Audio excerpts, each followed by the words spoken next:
Hare Krishna. So we're doing the Brahma-saṁhitā, very important literature. This is a Vedic literature, and this is the prayers of Lord Brahma glorifying Lord Krishna. And today we are doing the verse number 54. So verse number 54. Yastvindra Swakarma Bandhanurupa Falabhajanamatanoti Karmani Nirdahati Kintu Cha Bhakti Bhajam Govindamadi Purusham Tamaham Bhajami. Hare Krishna, anybody wants to recite this? Hare Krishna, Prabhuji, may I, Prabhuji? Yes, please go ahead. Brahma-saṁhitā 5.54. Yastvindra gopa mathavendra maho swakarma bandhanurupa phalabhajanam matanoti karmani nirdhati kintu cha bhakti bhajam govindamadi purusham tamaham bhajami. Hare Krishna. Thank you, Mataji. Thank you. Oh, thank you, Prabhuji. Anybody wants to read the sloka? Yes, Prabhuji. Hare Krishna. Yeah, go ahead. Brahma-saṁhitā 5.54.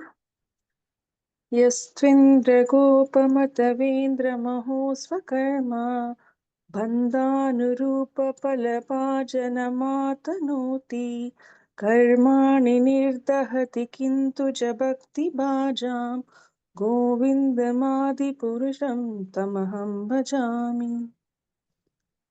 Hare Krishna, Prabhuji. Thank you. Hare Krishna. Yes. Can you read the translation also, please? Yes, Prabhuji. Translation, Śrī Prabhupada ki jai. I adore the primeval Lord Govinda, who burn up to their roots all fruitive activities of those who are imbued with devotion and impartially ordains for each the due enjoyment of the fruits of one's activities, of all those who walk in the path of work in accordance with the chain of their previously performed works, no less in the case of the tiny insect that bears the name of Indragopa than in that of Indra, the king of Devas. Thank you, Prabhuji. Hare Krishna. Thank you very much. So today's verse is about karma, right? So karma is one of the 5 topics of Bhagavad Gita as well. It's a very fascinating topic that only the Vedas can talk about karma. We don't see any scientific literature or any scientific research about karma. No scientist can talk anything about karma, right? We have so much advanced science which can solve a lot of problems, but the so-called scientists, they cannot say why they got some misery, some simple problem that they've got. They cannot say that. They have no clue, right? So this karma, of course, there is a saying in the science as well that every action has got equal and opposite reaction. But that karma is believed only in Hinduism, Buddhism, Jainism, like that. And particularly in Hinduism, Sanatana Dharma, we have a very perfect definition of karma. And this verse clearly explains about karma. What is karma? Here it is said that the karma of those people who work with the hope of enjoying the fruits of their labor becomes everlasting and endless, and it is never destroyed. So there is a secret also behind this, that what is the way in which we have to work so that we do not get any karma. That is explained by Krishna in Bhagavad Gita. So the problem is, generally, everybody works out of attachment to the fruit of the result. That means, if I take up one endeavor, first of all, I want to do it because I am attached to the result. I think that the result is mine because I think that I have done it. So we do it with the false ego that I have done this activity and the result belongs to me. But the truth is, it's not just me. There are 5 factors behind this action. It's like the performer, and the performer senses the soul, of course, that is me, and my senses and my different activities, and also the super soul. So everything is dependent on Krishna and the modes of material nature also, but we fail to give credit to anybody and we just take the credit. Because we take the credit of our work, the result of the karma also is given to us. So therefore, those people who work in the path of karma, right, they are going to take that result. There's no escape from that. Whatever we do, we have to take it, whether it is good or bad or mixed. Sometimes it's good, sometimes it's bad, sometimes it's mixed. Karma. So this is the case for every living entity, starting from a tiny insect. Okay, there is a word here called Indragopam. Indragopam athava Indram. Indra and Indragopa. Indragopa is actually a small insect. You can see a small insect here. The centipede, right? It's called the Indragopam. And here you can see Indra. Indra is the king of all the demigods. Very big position. So he is sitting in the Swargaloka and he is commanding all the demigods and he is managing all the material affairs within the material world. Very big position for Indra. Whereas Indragopa, tiny insect. Nobody knows when it is born, when it dies. Right? In 1 hour or in 1 day or 2 days, it will be dead. Nobody cares for that. So, from the tiniest insignificant Indragopa to Lord Indra, and between everybody, all of us come in between, right? All the human beings, animals, insects, birds, beasts, all of us. So, there is a karma that we have, right? And this karma, I will explain to you. There are 3 different types of karma, it is said, right, in the Padma Purana. And sometimes there is one additional one also, it is said that there are 4 different types of karma. 4 types are explained. So what are they? Let us try to understand. So one of the things here, it is given in the Padma Purana actually, that the sinful activities that we do, the result, karma, there are 4 types. First one is the effect which has not yet fructified. Right? This is also called as the Sanchita karma. The effect that is lying as a seed. Okay, the effect that is already mature and the effect that is almost mature. You can think of it like this, that just like how we have a lot of arrows and a quiver and a bow. So the arrows in the quiver are the ones which are lying, waiting to be released. And the arrows which are on the bow are just about to be released. And the arrow which is left is already left. Right? So it's like that. So these are the 4 different types of karma. But it is also stated that all these 4 effects immediately become vanquished for those who surrender unto the Supreme Personality of Godhead, Vishnu, and become engaged in his devotional service in full Krishna consciousness. So if we want complete freedom from karma, then we have to fully surrender to Krishna. That is the secret of the Vedas. This is the secret of the Vedas. While there can be some activities which slightly reduce the karma, but the only activity which can completely remove the karma which is even like past also is possible. So we may get a doubt, how is it possible that karma, how can Krishna destroy karma? How is it possible? Right? So it's like this, right? So in a government, we see that sometimes if the government wants, the government can completely remove all the legal implications. Let us say somebody comes into power, right? And they have the complete control over what all legal cases are there on a person. They can completely cancel off everything and say you're completely free now. You can just go. We're destroying all your files. So our position is like that. It's almost like sometimes we get this kind of a bad dream that there's somebody who's chasing us, right? Some police or somebody chasing us. But actually, that's the reality. Okay, it's just like, perpetrators, after doing the crime, right, they run away from that crime scene. They're hiding somewhere. But the police is investigating, and in the due course, the police will come and encounter and arrest that person and give that punishment. No matter how much that person will try to run away from it. Similarly, karma is like that. We have done so much of karma. We have no idea how much we have done. What all karma we have done in the past life, we have no idea. Even in the present life also, whatever sinful activities that we have done, we don't even acknowledge. We don't even know what we have done. Sometimes we know, but we don't acknowledge, or we forgot. Right? But material world does not forget. The laws of the material nature are very, very strict. And the law will be delivered for sure.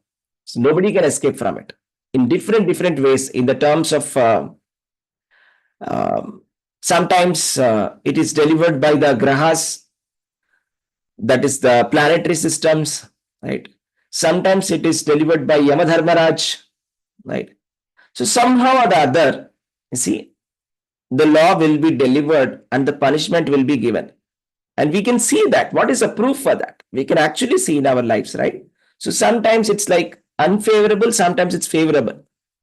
Sometimes when we get a disease, we start lamenting and thinking, what is the karma that I have done that I'm suffering like this, right? Sometimes it is unexpectedly we will get success, right? Without putting much effort. Sometimes despite putting a lot of effort, we don't get success. Sometimes we get bad disease. These are all effects of different types of karma. Okay, so it's like suffering from chronic disease is actually karma. Actually, Ayurveda also says that Vyadi is Purva Janma Kritam Papam Vyadi Rupena Vyavastiti. That's what Ayurveda says. Our medical science accepts karma. But modern medical science does not accept karma. Go to a doctor and ask, why am I suffering? Doctor cannot say why you are suffering. They will say, I can't say. Right? So if one is suffering from a chronic disease, or if one is suffering from a legal implication, or if one is born in a low family, or one is uneducated or very ugly, is given in the Shastras, all of this is because of bad karma. We also see sometimes that small children are born with heavy medical defects, like a hole in the heart, right? Or some very big chronic problem, serious issue. All of this is just a reaction for sinful activities. So everything, right? So where are we born? Which family we are born in? Whether we are born rich or poor, that is also karma, right? What kind of family we are born in? What is our position? Our health, our wealth, how much education we were able to acquire. All of this is because of our previous sinful activities. How lucky we were, right, throughout our life, in our career. All of this. And sometimes we see in families, unfortunate things happen, right? Family members pass away, right? Sometimes, the husband dies early, or the wife dies early, or the child dies early. or the father dies early, mother dies early. So things like this happen. All of this is nothing but sinful activities of the past. And whatever has been done so far is just a small part of or a small sample of what it is there. It's like we have a big mountain of karma, out of which a part of it is selected and given to us. So we can imagine how much of suffering is in store actually. There's so much of suffering in store.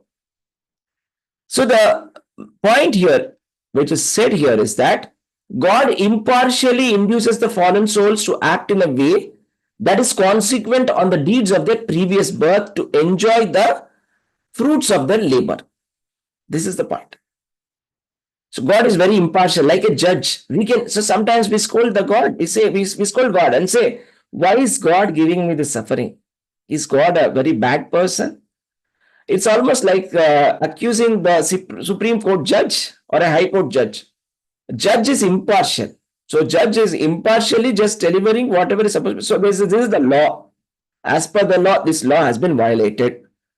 This laws have been violated. The punishment for this law is this. So this shall be given. That's it.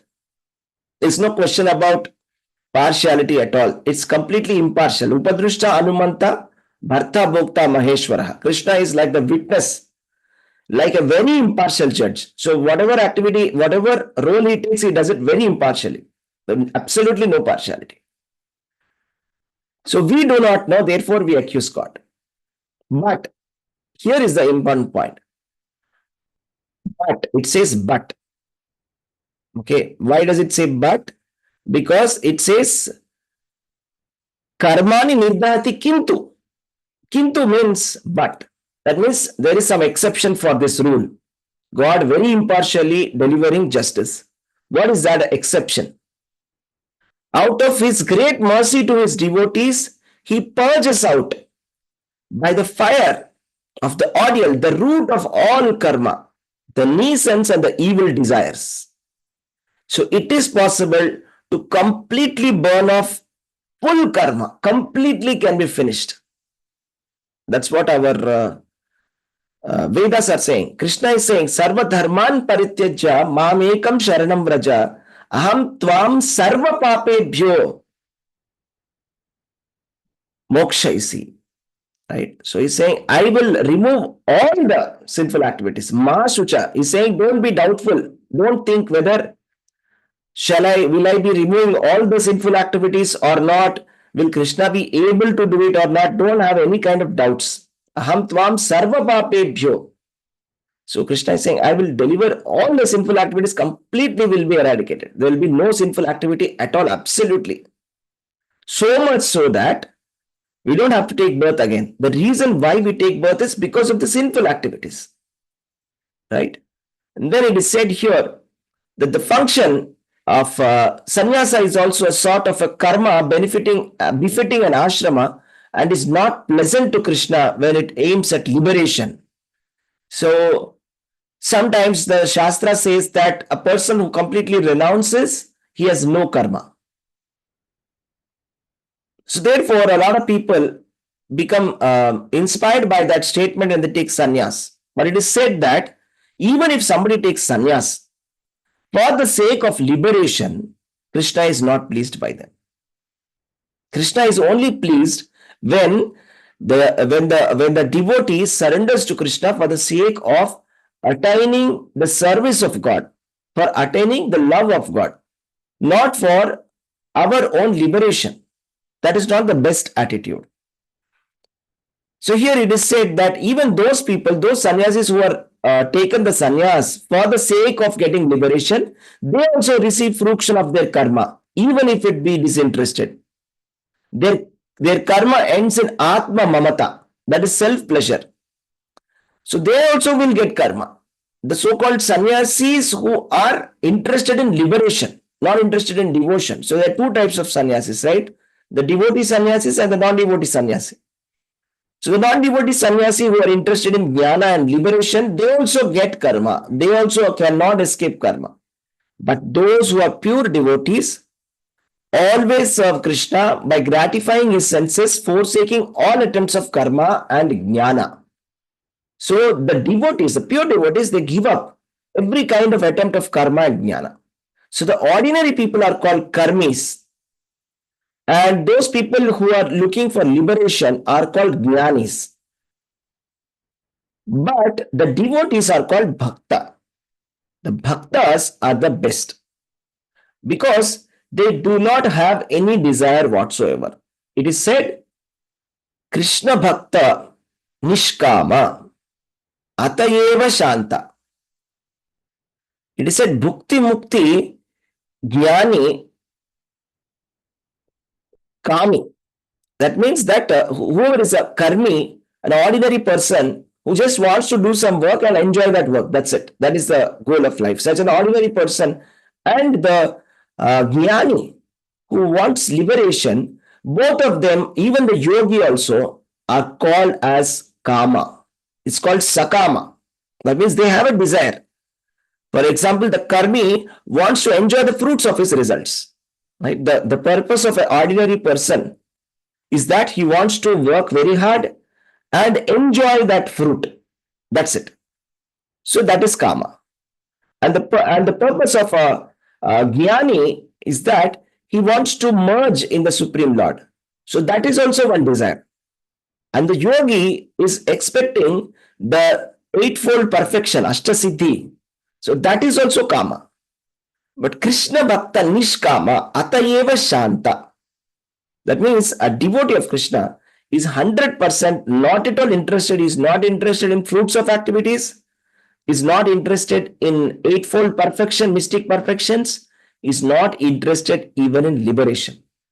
The only thing that a devotee wants is Shuddha Bhakti. Right? We see in many prayers that, oh my dear Lord, even if I'm going to be born in thousands and thousands and thousands and thousands of wombs of mothers, it's okay, but all I want is your pure devotional service. Mama janmani janmani ishvare bhavatat bhakti rahaitu ki tvai. It does not matter whether it is one lifetime or the other. Mama janmani janmani. Many lifetimes also, no problem. Bhavatat bhakti rahaituki. All I want is pure devotional service. That ahaituki. I don't want a motivated devotional service. I don't want to worship you like a businessman, like a business transaction. I give you this, you give me this. No. I just want to love you. That's it.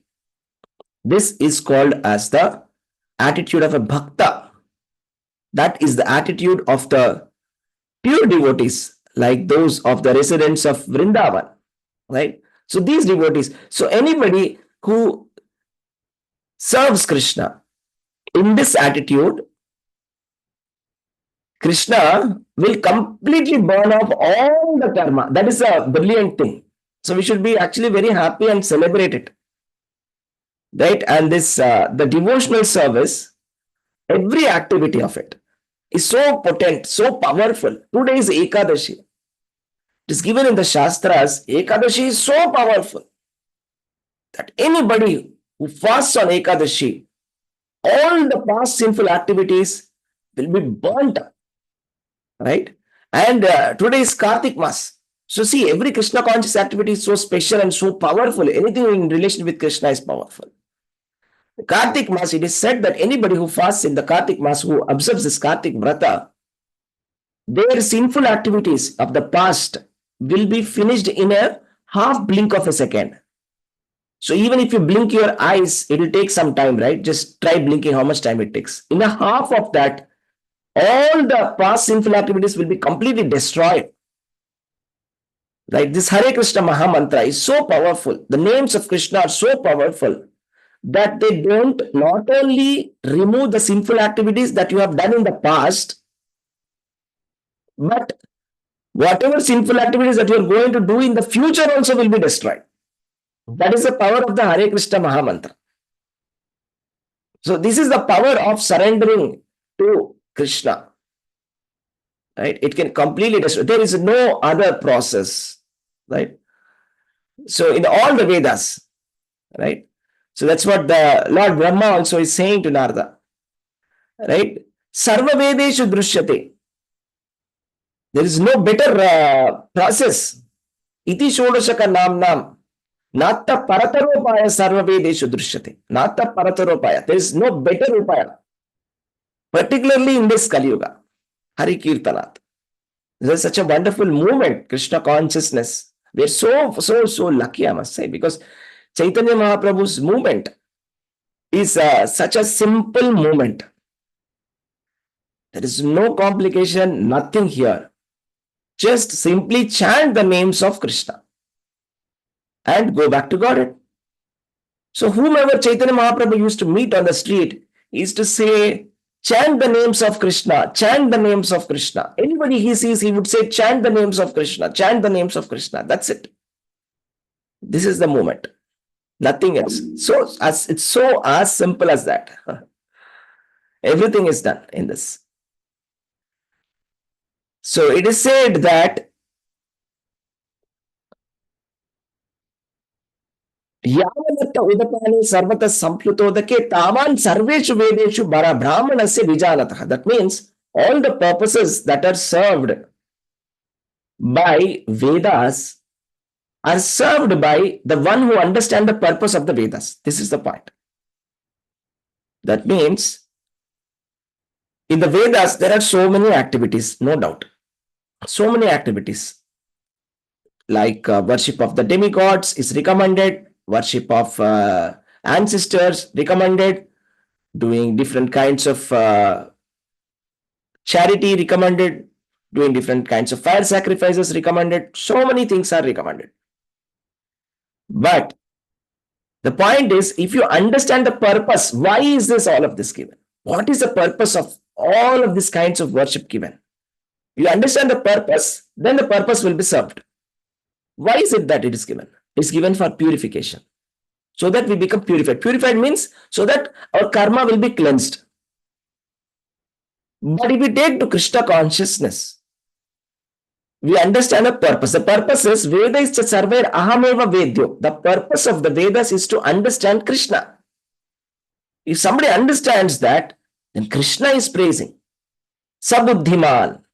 Saying he is such a very great, intelligent person. Kritakrutyasya Bharata. Saying he'll become Kritakritya. He'll become completely liberated because he understood the position. He understood the main thing. If you understand the purpose of the Vedas, then whatever small things are there, they will be automatically served. They are included. Just like this, right? The example is given. Small wells are there. You know, in the earlier days, they used to take out water from the well, right? We can see that even draw the water from the well. But instead of the well, what if we have a big lake, which is full of freshwater lake, or a pond, or a big river, right? And then the purpose of these small wells is automatically served. Similarly, if anybody is very serious that I have decided that I shall not suffer in my life forever or next life or never I want to suffer. I want to clear up everything. Whatever has happened in the past has happened. Let me clear it.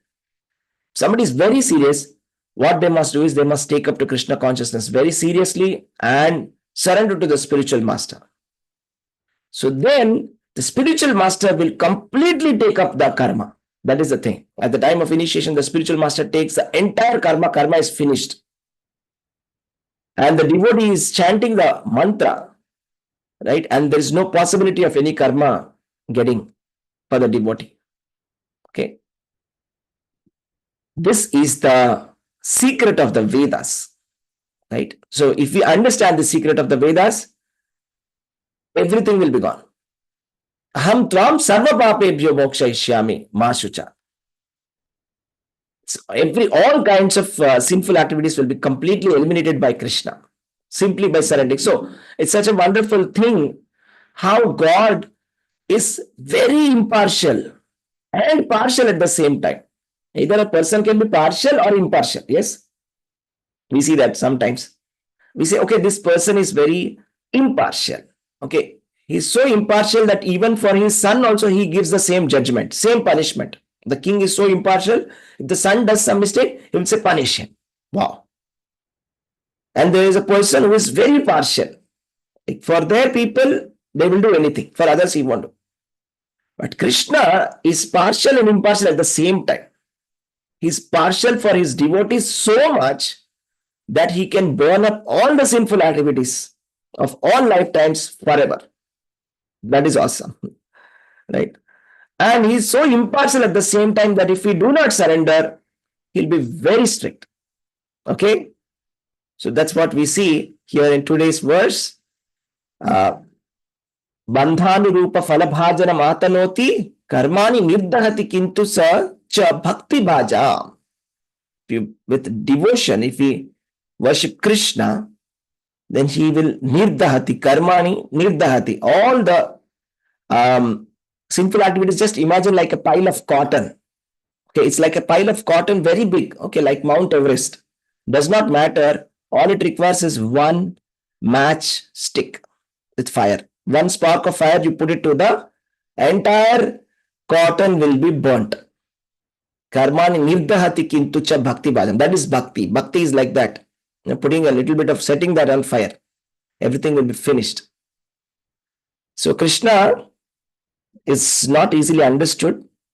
He is very impartial, but at the same time very partial. So somebody can ask, so is he partial? No. Is he impartial? We can't say that. He's partial towards his devotees. So the explanation is given. I'll tell you one simple way and let's close it. The explanation is that if somebody is, let us say it is raining. Okay, if you have to collect some water, you have to come out and collect the water, right? So similarly, like if it is, there is a lot of sun, and if you want to take advantage of the sun, you should come out of the house. Then you will take the advantage of the sun. But for a person who is sitting inside the house, closing all the windows, and saying that it is very dark, complaining against the sun, that is this person's problem, not sun's problem. Similarly, Krishna, the Supreme Personality of Godhead, is ready to give his mercy without seeing any of the qualification. He's not ready to see our qualification or anything. His mercy is like, the sun outside. Just go and take it. But if an unfortunate person chooses not to take it, do you call that partiality? It's not partiality. Sun is not partial. We are foolish for not taking advantage of the sun. Similarly, a non-devotee is foolish because Krishna is saying, Mudha, Dushkritina, fool, because he's not taking the advantage and suffering and crying and offending God further. It's not God's problem. It's that individual's problem. Okay. We'll stop here. Hare Krishna. Thank you. Anybody has any questions? Hare Krishna, any questions or anything that you want to add? Hare Krishna. Hare Krishna, Prabhuji. Yes, Mataji. I just remember two types of karma. The third and fourth is not coming to my memory. Sanchit karma, prarabdha karma. Then there are two more you said. Sanchita, Prarabdha, Agami. Agami. Okay, yeah, I don't know the exact name for the fourth type of karma. But, let me just see if it is here. I know Sanchita, Prarabdha, Agami, but in the Padma Purana it is said 4 types are there. Okay. What is agami? Sanchita is what is there in what you have hoarded all these janmas is Sanchita. Prarabdha is what you're going through now. Meaning one is getting released. You're going through each one of your past karmas. What is agami, Prabhuji? So it is a present moment, what we are creating right now. So we are doing. We are creating now. Now we are the fresh ones which you are creating. Fresh ones we are creating, right? Okay. So just like, for example, today is Ekadashi. If I eat grains today, for example, I'm creating something today now, which will fructify later. Not now immediately, but it will fructify later, like that. Yes, Prabhuji. Prabhuji, may I add something? Please go ahead. Yes, ask. What I read is one is Kutam karma, that is still in the form of seed, not proflighted yet. Yes, Kuta. What was that? Kuta, right? Yeah, that's right, Mataji. That's the right word. Kuta. Kuta? Yeah. Is it? I forgot the exact name. That is now forming a seed, huh? Which is in the form, which is about to become as fruit. Yeah, it's like in the form of a seed, something like that. Yeah. But It's like that. yeah, tell me. You think something in your mind, something bad about someone, so it becomes a seed. You have not done that, but you think bad about someone, or you thought about doing something bad. So that is a kind of seed, kutam. That what I read. Yeah, that's right. That's right. Kuta means almost ready to produce the seed or the effect of the seed. Yeah, that's right. Thank you, Thank you, Mat. Prabhuji. Thank you, Hare Krishna. Mataji. Hare Krishna. Hare Krishna devotees. So let us start with the Damodarashtakam and then we will start with the Bhishma Panchaka. Sankalpa, we will all take a commitment for Bhishma Panchaka who is willing to perform that. Okay. And yes, we will start with the Damodarashtakam who is showing the lamps. Hare Krishna. Who is singing the Damodarashtakam today? Yes, Siddha Kumari Mataji is showing the lamp. Yes, yes, please start. Let us. So, one important point we just heard how important it is to surrender to Krishna. Simple activities. Just sing the Damodarashtakam or just hear, focus and hear. Just seeing also, encouraging the person who is showing a lamp also, you get the same benefit. So, let us encourage Siddha Kumari Mataji, right? And we will see, we'll hear carefully. Yes, Mataji, go ahead. Hare Krishna.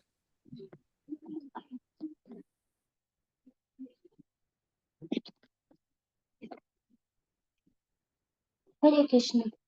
Namamishwaram Sachidanandarupam Lasat Kundalam Gokule Brajamanam Yashodhavayonukalaptagamanam Paramishtamatantaduttegopya Rudantam Muhurtatvam Yukmam Nijantam कराम्भोजयुग्मेन शान्तकनेत्रम् मोहश्वासकं पातिरेखाङ्ककण्ठ स्थिदेवदामोदरं भक्तिबद्धम् इति दृक्षशलीलाविरानन्दकुण्डे स्वघोषं निमज्जन्तम् अख्यपयन्तम् तदीयेषितज्ञेषु भक्तिजितत्वं पुनं ते मतस्तं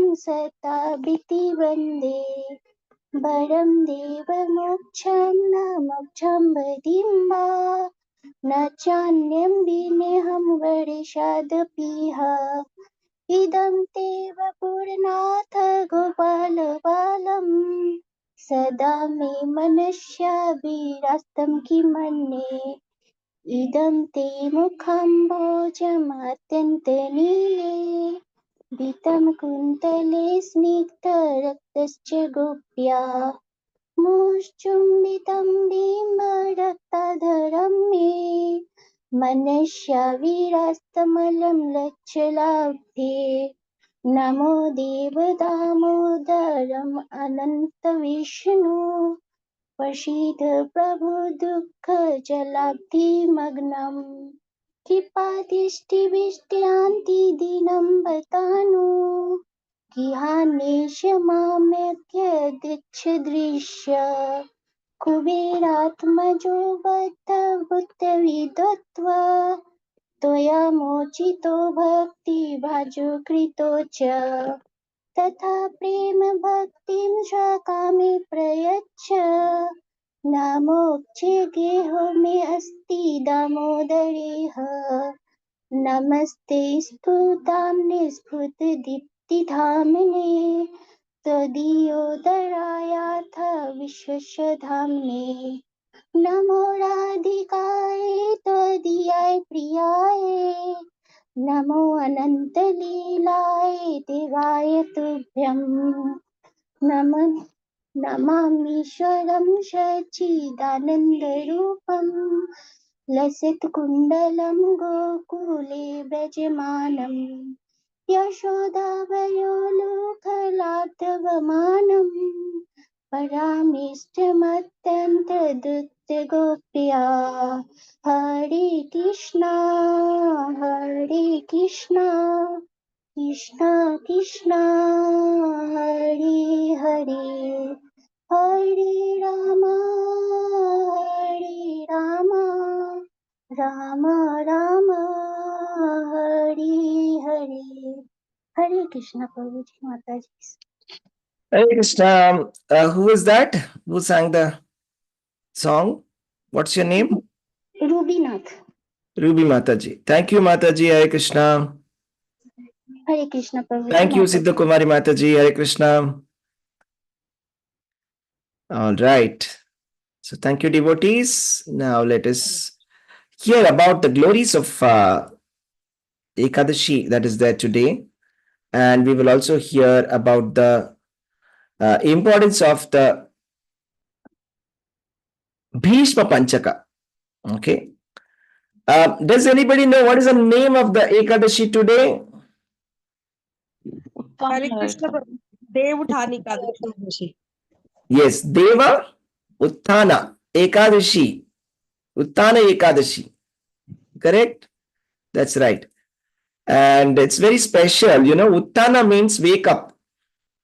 So it's also called Prabodhini Ekadashi because the Kartika Purnima is also called Prabodhini. So it is on the just 5 days before or 4 days before Kartika Purnima. So it falls on the month of Kartik. Because it is a combination of Kartik month and Ekadashi, it is very, very powerful. Ekadashi itself is very powerful. With Kartik month, it becomes extremely powerful, right?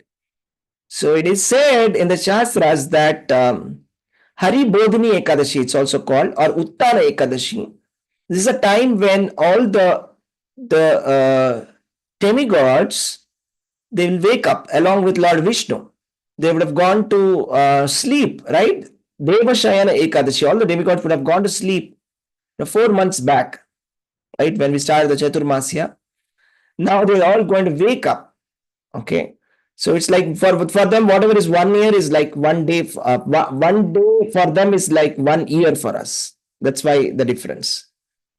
So it is said that it is so powerful. It's so powerful that it's better than performing 1,000 Ashwamedha sacrifices and 100 Rajasuya sacrifices.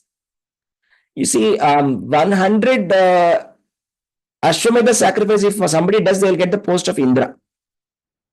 And we all know that it was only Yudhishthir Maharaj who did Rajasuya sacrifice, that too with great difficulty. Actually, Lord Ramachandra did not even do Rajasuya sacrifice. He only did Ashwamedha sacrifice because Rajasuya sacrifice is there some technical difficulties. Okay, Rajasuya sacrifice only performed by Yudhishthir Maharaj under the guidance of Krishna. Here it is said, this Ekadashi is so powerful that it can nullify sin more than 100 Rajasuya sacrifices. Only one, Yudhishthir Maharaj did. Right? And, Prithu Maharaj did only 99 Ashwamedha Yajna. So they are talking about 1,000 Ashwamedha sacrifice. So power, very, very, very powerful. Okay. So that's why Ekadashi is very powerful that we can do fasting here. All we have to do is don't take the grain. Okay. Anybody, I'm talking about people who are not following the Bhishma Panchak. Don't take grain. Okay. This was the same thing that Chaitanya Mahaprabhu asked his mother, can I get one charity? And his mother asked, what do you want? He said, can you please stop eating grains on Ekadashi? That's my only charity that I require. Then she said, yes, for you, I'll stop eating grains on Ekadashi. So that's the instruction of the Lord. That today we should not eat the grains. And also it is said, if we hear about Krishna today, see, this is very interesting, okay? If we hear about Lord, today in the month of Kartik, we get the benefit that of donating 100 cows in charity. Okay. Recently, I was in my sister's house and they were donating cows. I mean, literally, each cow, at least there, it was like 26,000 rupees. This is the cost of a cow, if you don't know. Okay, 100 cows is like 2,60,000 rupees. So you're getting a benefit of 2,60,000 rupees for nothing, right? You're donating 100 cows in charity, right? And anybody who chants the glories of Krishna on Ekadashi, you know how much punya you get, it is equivalent of donating the 7 islands. 7 islands means all the entire earth. If you donate it, how much ever benefit you get, that is the benefit that you get in the Ekadashi. Okay, so it's a very, very powerful Ekadashi. And today we are supposed to worship Krishna, hear about Krishna.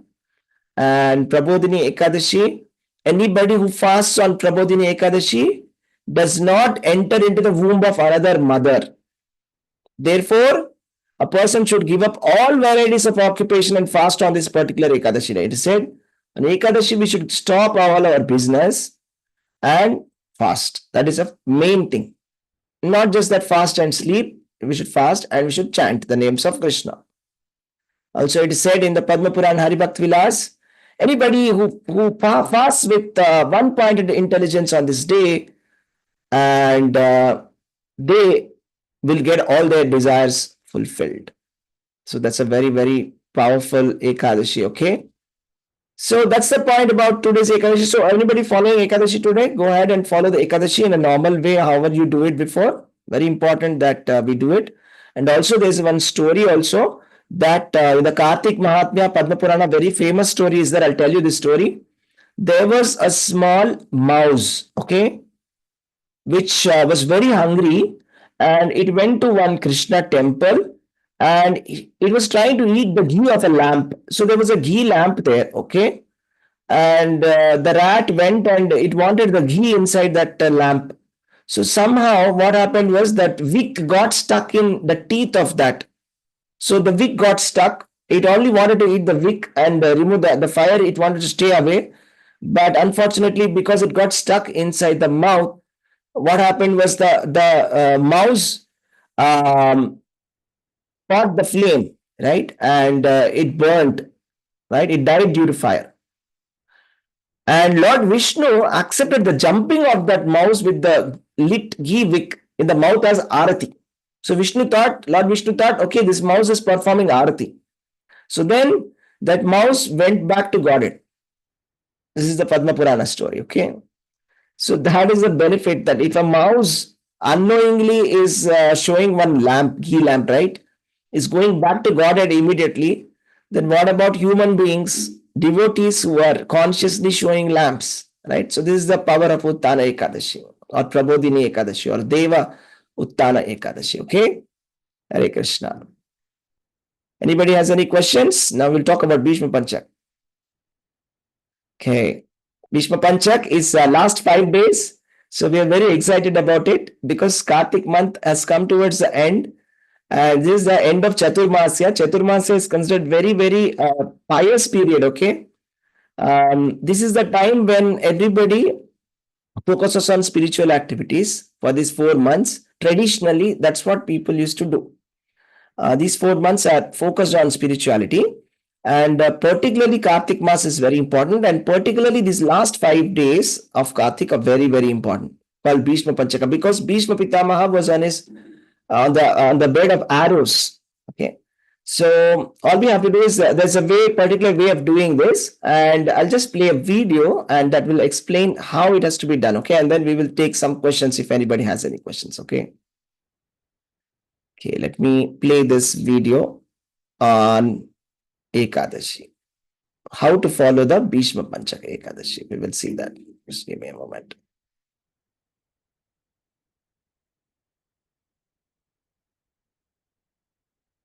Yeah, you have to confirm me if you're able to hear. I'll just share my screen. Please confirm if you're able to hear.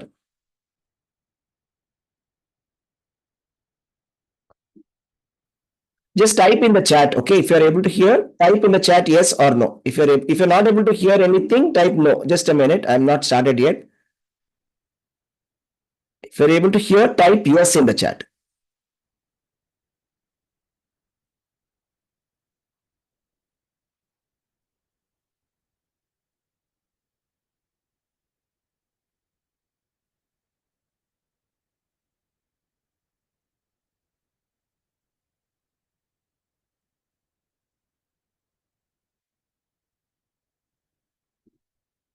Okay.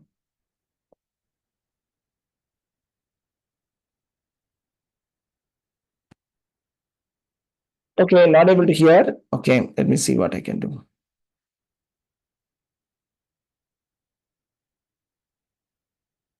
So desire. The last 5 days of Kartik month, termed as Bhishma Panchaka, marks those days when Bhishma Dev prepared to leave his body, meditating on the Supreme Personality of Godhead. Lord Krishna being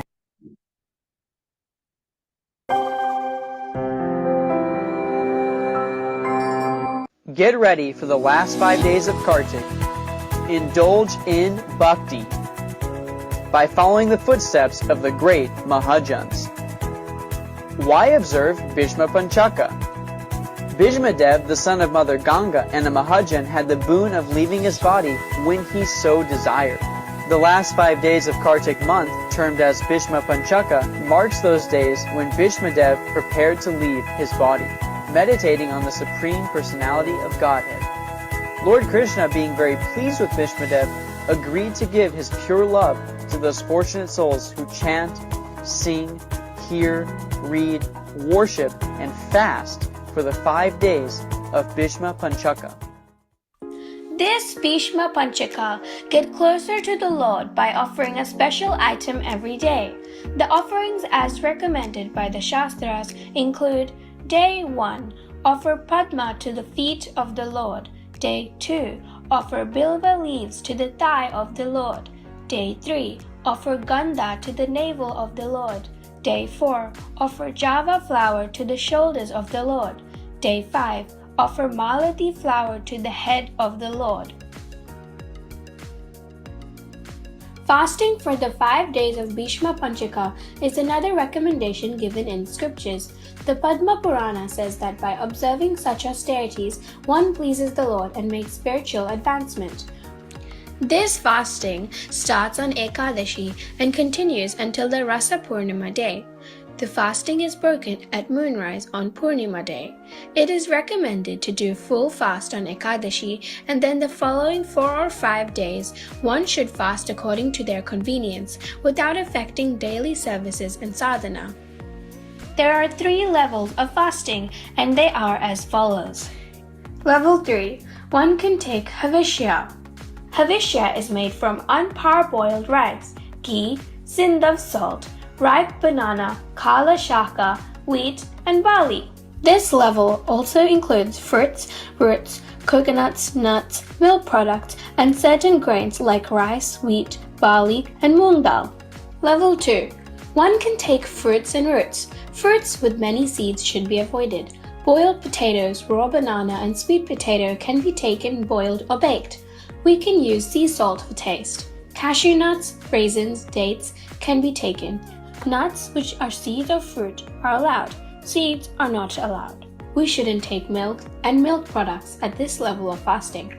Coconut water and grated coconut can be taken. Most devotees in the spiritual land of Mayapur try and do the roots and fruits fasting and experience deep spiritual benefits by doing so. Level 1. One can consume a type of cow product each day. First day, cow dung. Second day, cow urine. Third day, cow milk. Fourth day, cow yogurt. Fifth day, all products of the cow mixed. Panchagavya. Following the Bhishma Panchaka fasting, one gets the same benefit of following all the Chaturmasa fasts. Devotees also choose to offer Tarpana to Bhishma Deva. As Bhishma Dev didn't have any children, the Vaishnavas, who are indebted to his teachings, perform the service every year as his spiritual children. Tarpana is when the Brahman thread is put backwards and water is taken in both hands while the mantras are chanted. The water is then offered by tilting both hands downwards to the right, allowing the water to flow down the right thumb.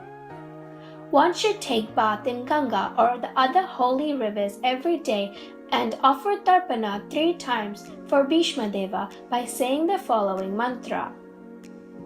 Tarpana. Argya.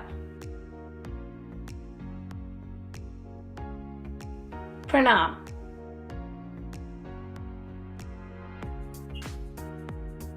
Every night we should offer a lamb to finish the Damodar month.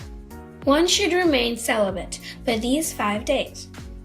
This vrata is more glorious than any of the other vratas.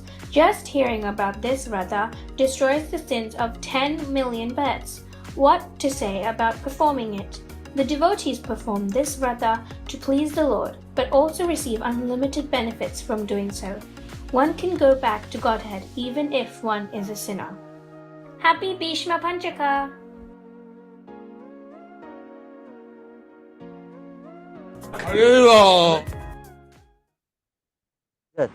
तेरी माँ की आंखें Okay. 1 घंटा हो गया 1 minute. तैयार हो गया Okay.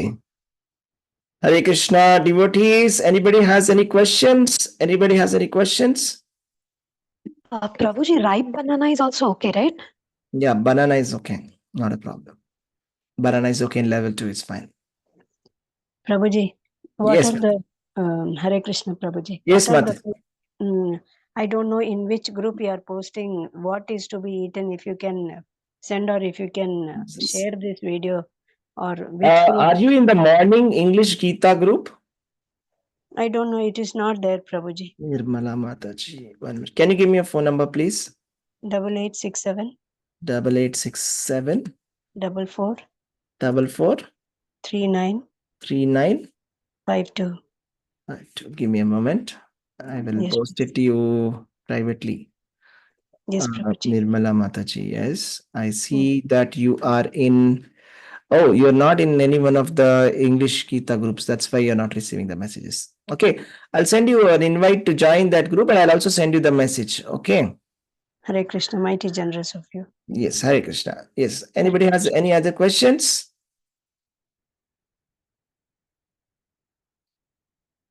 Right. So, getting messages, Prabhu. who is not getting messages? Shanta Marga Bandhu. Shanta Mataji. Yes. Give me your number, please. I think I have it, but just give me your tell me your number. 911 911 36 36 54 54 810. 91136 54810. Right, Prabhu. I will have to send you an invite. Okay. Prabhuji, can you send the video about this Bhishma Panchaka? Yes, yes. I'll send it in the group. Swati Mataji, are you in the group? Morning English Gita? Yes, Prabhuji. Okay, perfect. I'll send that group in the group. Okay. So let us start with a. One question. Yes, ma'am. That Tarpana, the video said that we have to offer Tarpana. Then when do we have to say the Arghya and the Pranam mantras? Immediately after Tarpan. Okay.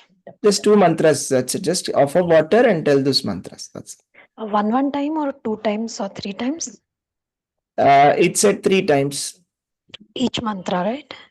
Yeah. I think Okay. so. Okay. Yeah. Hare Krishna. Hare Krishna Mataji. So let us pray to Prabhupada and we'll start with the Sankalpa. Simple prayers. We'll start with Om Ajnana Timirandhasya. Everybody who wants to take the Sankalpa, kindly unmute yourself and we will pray to Prabhupada, starting with Om Ajnana Timirandhasya. And we'll pray in our hearts that we'll take a Sankalpa, that is commitment, that we will do Bhishma Panchak. And for the next 4 days, it's not even 5 days, 4 days. And we will do it for the pleasure of Bhishma Pitamaha. We saw Bhishma Pitamaha, such a great pure devotee of Lord, and he doesn't have any children. Right? We are doing it for him, and Krishna becomes very pleased when we do it. Okay, so let's all chant Om Ajnana Timirandhasya. Please repeat after me. Om Ajnana Timirandhasya Jnananjana Shalakaya Chakshurunmilitam Yena Chakshurunmilitam Yena Tasmai Shri Gurave Namaha Namo Vishnupadaya Krishna Presthaya Bhutale Srimate Bhaktivedanta Swaminiti Namine Namaste Sarasvati Deve Gauravani Pracharine Namaste Saraswati Devi Gauravani Pracharine Nirvishesha Shunyavadi Paschatya Desha Tharine. Nirvishesha Paschatya Deshatarine. Jai Shri Krishna Chaitanya Prabhu Nityananda. Jai Shri Krishna Chaitanya Prabhu Nityananda. Shri Advaita Gadadhara Srivasadi Gaura Bhakta Vrinda.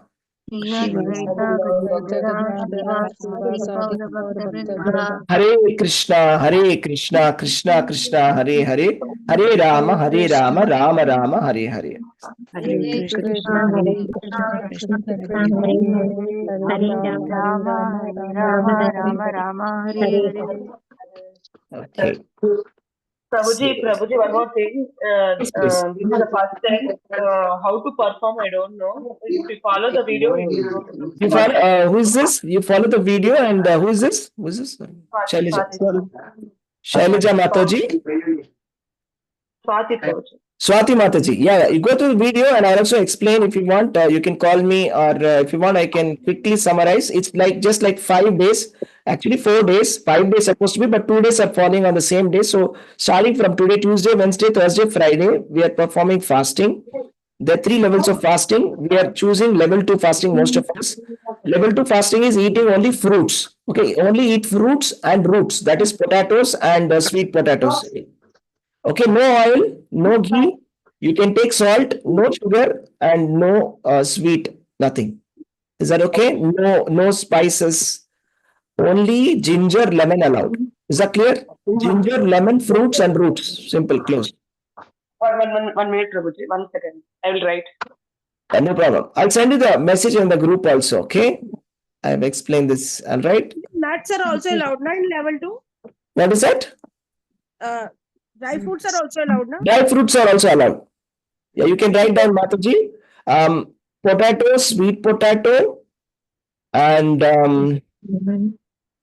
peanuts, dry fruits, lemon, ginger. Simple. Hare Krishna Prabhu, in dry fruits, anjeer is not allowed, makhana is not allowed, dates are allowed, cashew nuts are allowed, apricot is allowed, and badam is allowed. Prune is allowed. Thank you, Mataji. Even makhanas are not allowed. Groundnut also, yes, groundnut also. And yes, Groundnut is allowed, yes. yes, Matajis also can do tarpan. Matajis also can do tarpan. Prabhuji, we have to take Ganga water in our hands and Yes. we have to do the tarpan by seeing the sun. Yeah, typically that's how they generally do it. But if you don't have the sun also, it's okay. You can offer it in a plate. Offer the plate and put that water in some plant or somewhere. Okay. The list of fruits, Prabhuji, if you can. Yes, yes. List of fruits, right? There's actually one message that Anukul Keshav Prabhu sent, okay? I will send that to you. Okay, it has all the list, complete list is there. It says, I will send you that list. Murmila Mataji, I'm sending you right away, okay? Yes, please. Yes, any other questions anybody has? And I've on the Tarpan part actually, like how to do it. Tarpan part, right? Tarpan is very simple. Just take some water. Okay, take small glass. Then typically the glass that you use for doing puja, right? You'll have a glass. Take some water, add some Ganga water to it, or say Ganga mantra. Gange cha Yamuna Cheva Godavari Sarasvati Narmade Sindhu Kaveri Jalesmin Sanidum. If you can't say this, just say Ganga, Ganga, Ganga 3 times. Okay. Then you invoke Ganga inside the water. Now you please take it inside your hands and you should leave it from your right hand. Okay, I'll send you the video. You can go through that. It's given clearly. Or maybe I'll just check if I can send you some video or which clearly shows how to do the tarpan. Okay. Daily we should do tarpan or last day? Every day. Every day tarpan. Yeah, every day tarpan. Yeah. 3 times or 1 time? Actually, it is said 3 times. If you can do 3 times, do it 3 times. Or if you can do it 1 time, do it 1 time in the morning. Actually, Okay. we don't know Prabhuji how to do. Yeah. No problem. I will just send you one video. I'm just looking for it, and I will send you. Okay. In the group. Don't worry. Yeah. The group. Yeah, it's very simple. Okay, nothing to be complicated. It is very simple. It is just offering Ganga water to Bhishma Dev. It's very as simple as that. And don't get lost in technicalities. With your hands, with your palms, especially right hand, you offer water. As simple as that. Okay. Hare Krishna, Prabhuji. Yes. While having a bath in the river, you offer the tarpan then and there only. But when you're having a bath at home, Prabhuji, when do you offer the tarpan? After your bath or while having the bath itself? After the bath. Yeah. After the bath. Because in the river, you are having a bath and you are giving the tarpan. That's why I asked, Prabhuji. Yes. Yeah, I got a video. I'll play it now. Okay. We will just see this. Bhishma Panchaka, I got a video. I'll play it and then we can see this. Prabhuji, you have to do the tarpan only once in the morning and do the mantra 3 times, offer the water 3 times. You don't do the tarpan 3 times. Thank you, Mataji. Thank you for clarifying only that. once in the morning. After your bath, before you start this or anytime, you can just show it to the sun or put it in this thing. And each 3 times you take water and pour it into this thing. And who's taking bath in holy river? Whether it is the Ganges, Yamuna, Kaveri, anywhere, like you can like how you offer water in the Ganges, the same way you can do the tarpan there. So should we do it at the time of bath or after the bath? That's the question. During the bath, and once you do the bath, and when you like how you offer Suraj Bhagwan ko jaise pani dete, and like after you finish taking your dip, you're considered you've taken the bath. So you stand up and you give the tarpan there. And after that, if you want to take a dip again, you can take a dip. Standing in water, you do no, but what about those people who are not near the river, Mataji? Yes, Prabhuji, after taking a bath, before you start your puja, you face the sun lord or you face the lord or you do anything and you do the tarpan. Kahin bhi tarpan kar rahe, khade hoke kahin bhi tarpan kar dijiye. Okay, got it. There's a video here. మల్లేశ్వరంలో ఉన్నాడు కదా change చేస్తున్నాడు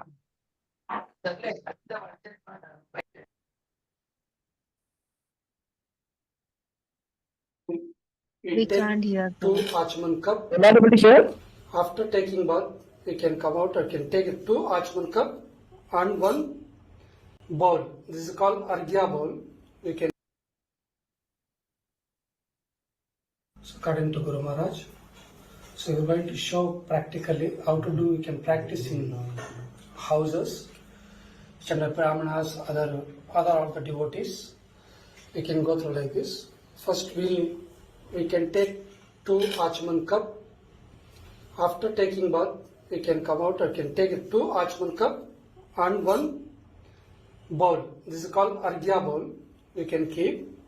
So in this, both the part, one for the Sankalpa and Tarpana and Pranama for this 1 cup. Another cup is for when we are going to do for Achaman and all the things, 1 cup. We can do in that. After that, we fill the both cup. We can fill up the full water. We can call for all the rivers. We can take from the right hand for the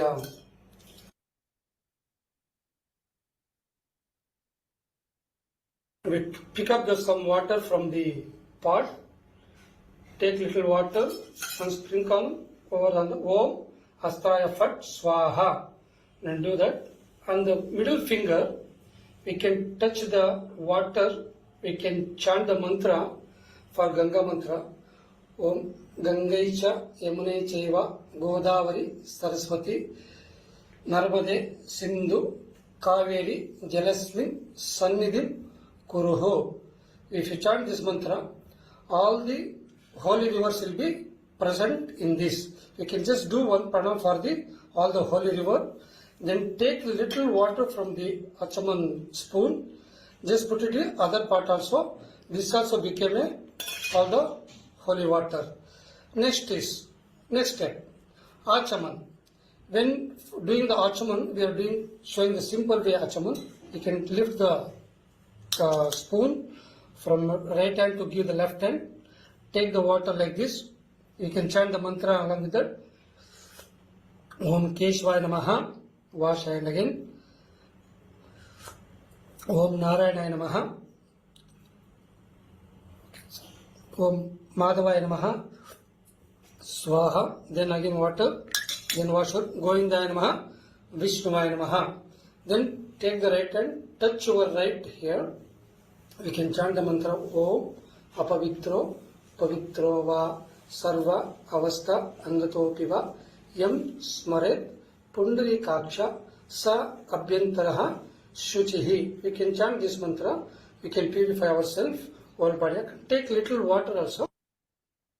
Take water little also. You can sprinkle over on your body. You can chant the mantra Om Shri Vishnu, Shri Vishnu, Shri Vishnu.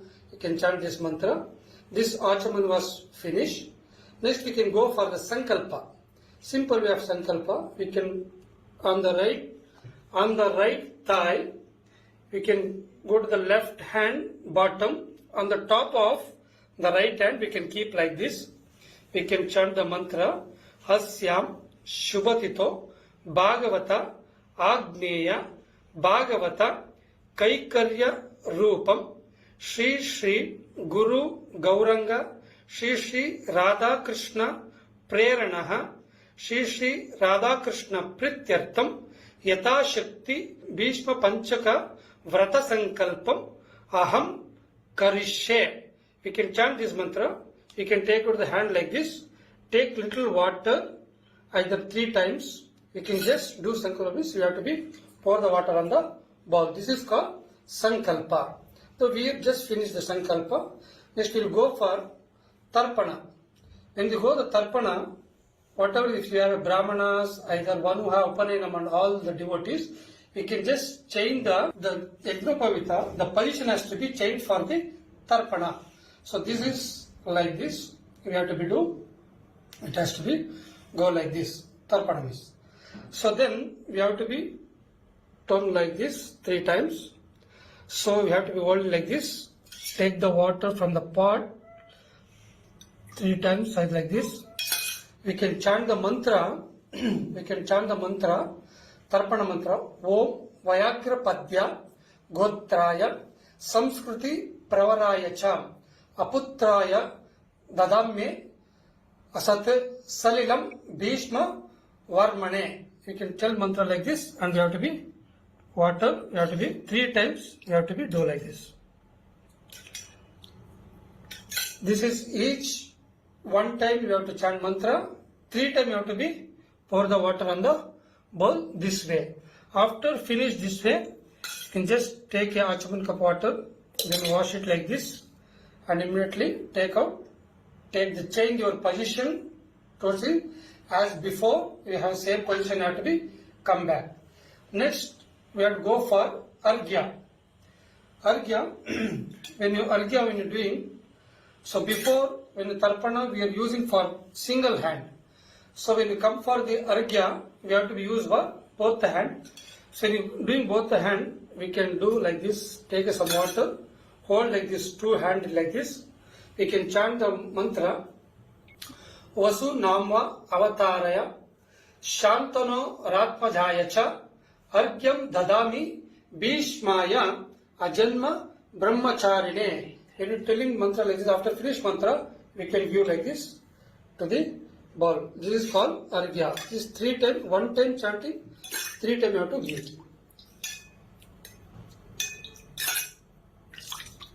Like this you have to put 3 times you have to be or on the bowl.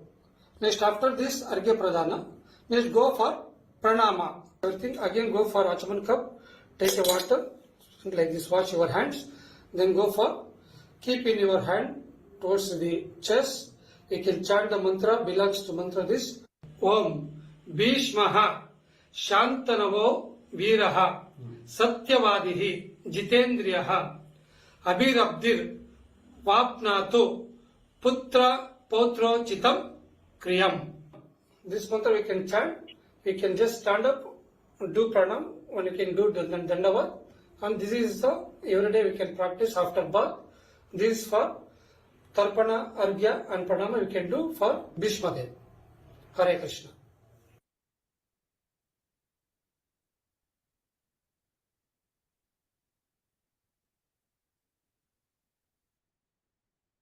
Okay, sorry. I think we'll have to stop. Sorry, here. Prabhuji is ready. Hare Krishna. Okay, we'll stop here, devotees. Thank you very much. I hope it's clear. And we'll continue for Bhagavatam class. Hare Krishna Prabhu, Dandavat Pranams. Hare Krishna Prabhuji, Dandavat Pranam to everybody. Thank you, you, Prabhuji. Hare Krishna. Dandavat Pranam. Hare Krishna, Prabhuji. Dandavat Pranams. Thank you very much. Hare Yes. Krishna. Hare Krishna Prabhuji, Dandavat Pranam. Thank you so much. Hare Krishna. Sorry for the delay, Prabhu. Please take over. Hare Krishna. Oh, no problem at all. Hare Krishna and happy Uttana Ekadashi to all the devotees. Have a wonderful day and happy Bhishma Panchaka, which we are starting from today. So all the very best to all the devotees and following the Bhishma Panchaka, which is very, very auspicious and very nicely explained by Golok Prabhu about the Tarpanam and offering. So very nice. All the very best to all the wonderful devotees. Hare Krishna. Hare Krishna Prabhu. Thank you very much.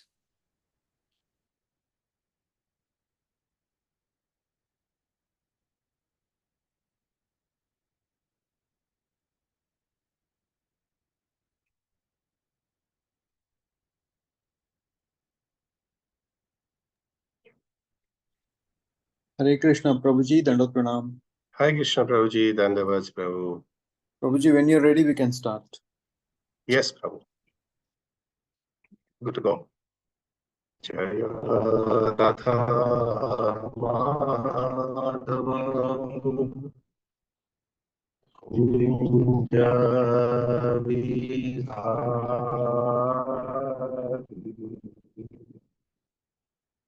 Jaya Radha Madhava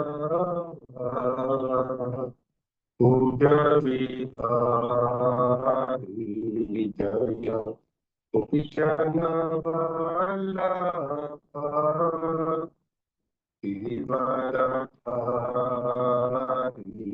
Jaya Krishna Vallabha Srihari Yashodanandana Vrajajanandana Yashoda Nandana Vrajajanandana Shambhuna Gira Vanachari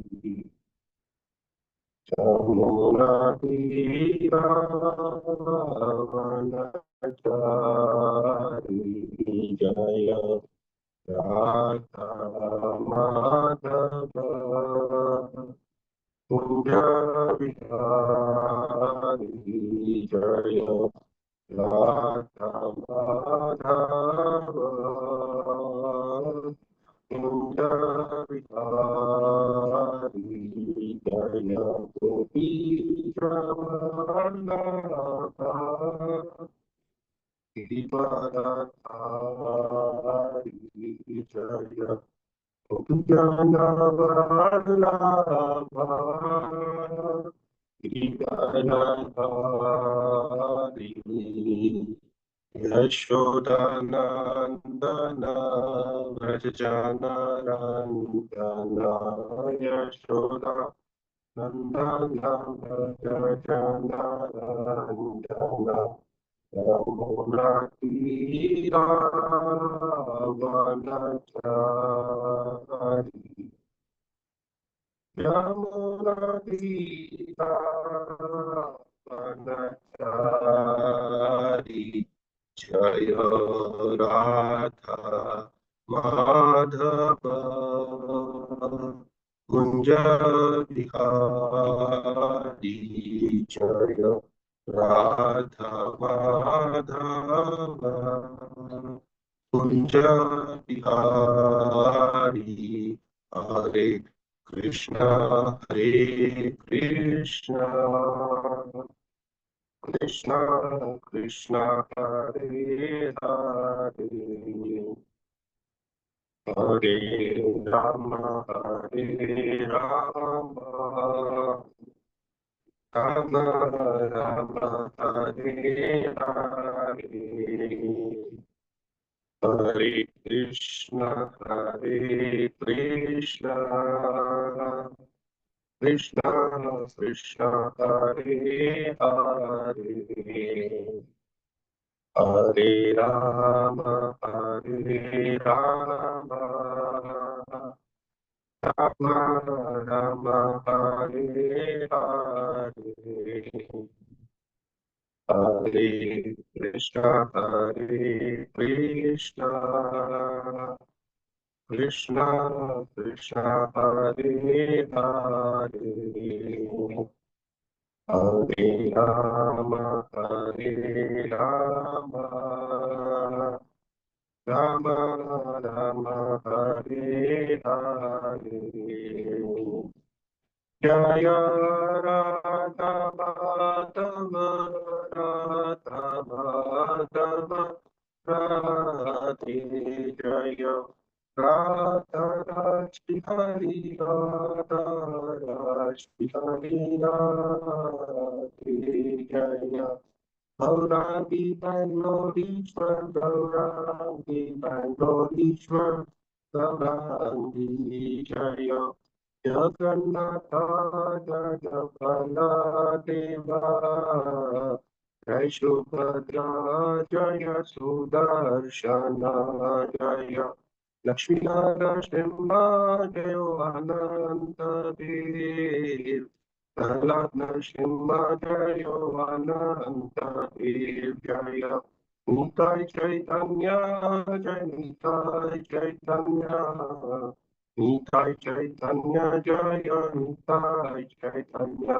Jaya Jai Prabhupada Prabhupada Prabhupada Jaya Jaya Prabhupada Jaya Jai Gurudev Gurudev Gurudev Jaya Jaya Gurudev Nitai Gaur Hari Bol Hari Bol Hari Bol Nitai Gaur Hari Bol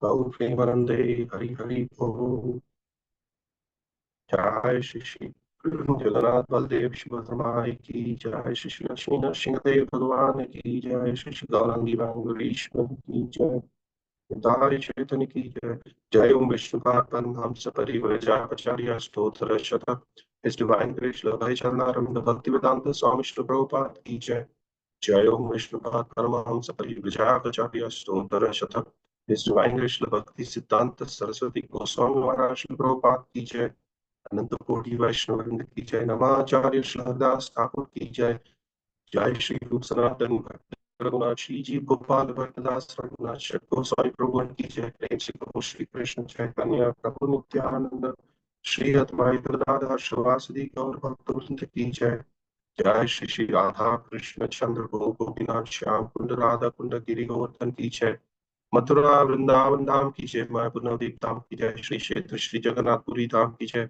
Ganga माई की जय जमुना माई की जय कावेरी माई की जय भक्ति देवी की जय तुलसी महारानी की जय समवेत गौर भक्त वृंद की जय हरे कृष्ण महामंत्र की जय श्री दामोदर कार्तिक मास की जय उत्तम एकादशी महामहोत्सव की जय ग्रंथराज श्रीमद् भागवतम की जय निताई गौर प्रेमानंदे हरि हरि बोल all glories to the assembled devotees Hare Krishna all glories to the assembled devotees Hare Krishna all glories to the assembled devotees Hare Krishna all glories and glories and glories and glories to Shri Guru and Gauranga Shri Prabhupada ki jai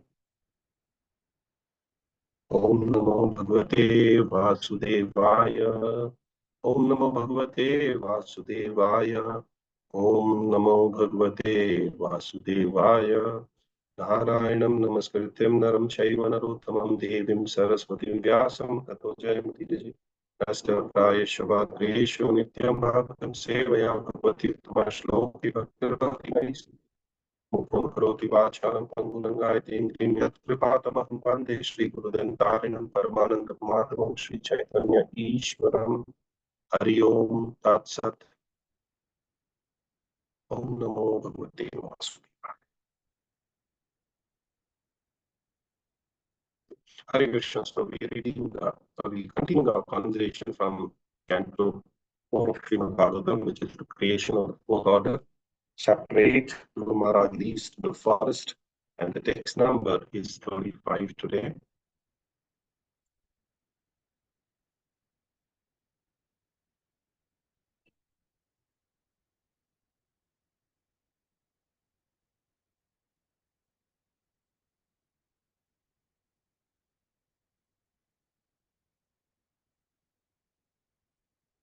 share these. Yes, Slokas on your screen.